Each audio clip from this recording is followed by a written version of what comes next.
하나님은 여러분들을 사랑하십니다. 예수님께서 저와 여러분에게 주시는 하나님의 말씀을 들어보시기 바랍니다. 마태복음 11장 28절에서 29절까지의 말씀입니다. 수고하고 무거운 짐진 자들아 다 내게로 오라. 내가 너희를 쉬게 하리라. 나는 마음이 온유하고 겸손하니 나의 멍에를 메고 내게 배우라. 그리하면 너희 마음이 쉼을 얻으리니. 예수님께서는 저와 여러분을 향해서 수고하고 무거운 짐을 지고 살아가는 사람들이라고 말씀해주고 있습니다. 사람들은 다 누구나 무거운 짐을 지고 살아가고 있습니다. 다 겉으로는 괜찮아 보이고 다 평안한 것 같지만, 아무런 문제가 없는 것 같지만 모두가 다 짐을 지고 살아가고 있습니다. 여러분, 왜 이런 걸까요? 사람들은 다 이렇게 사는 거지 뭐 인생이 다 그렇게 사는 거지 이렇게 쉽게 넘어가는 분들이 많습니다. 때로는 물질의 문제 때문에, 건강 때문에, 또 다른 사람 때문에 그렇다고 생각합니다. 여러분, 그렇다면 많이 가지고 있는 사람은, 건강한 사람은 늘 평안해야 맞습니다. 아무런 문제가 없어야 맞습니다. 그러나 그렇지가 않아요. 모든 사람들이 다 똑같이 걱정과 두려움 속에 무거운 짐을 살아가고 있습니다. 우리가 이렇게 된 것은 오직 한 가지 이유 때문에 그렇습니다. 바로 죄 때문에 그렇습니다. 죄가 우리 마음 안에 있는 평안, 기쁨, 행복, 이 모든 것을 다 빼앗아 가버렸습니다. 그래서 우리로 하여금 다 수고하고 무거운 짐을 지고 살아가고 있습니다.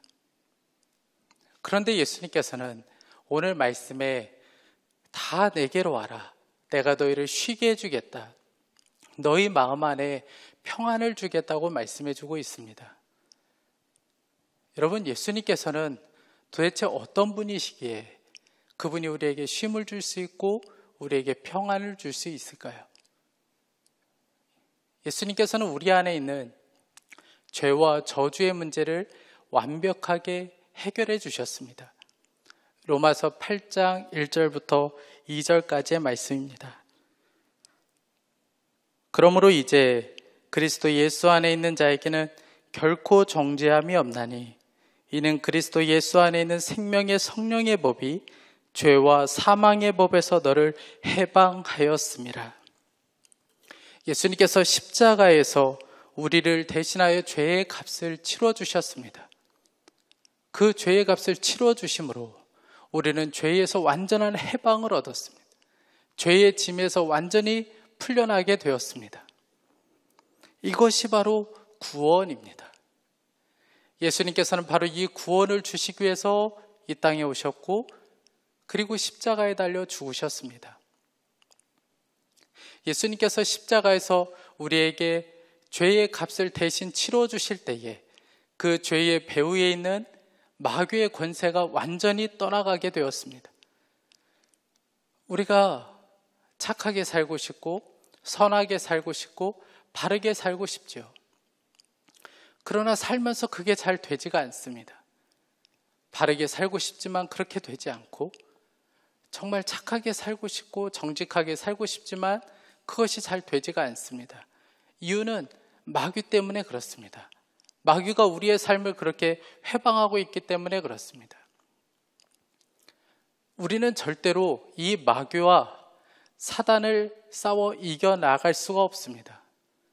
그래서 사람들은 다 이 마귀와 그리고 이 귀신을 섬기며 살아가고 있습니다. 나를 지키는 것, 사주팔자를 보는 것, 부적을 가지고 다니는 것, 이 모든 것들이 다 귀신을 섬기는 행위입니다. 왜냐하면 우리는 절대 귀신을 싸워 이길 수가 없기 때문에 그렇습니다.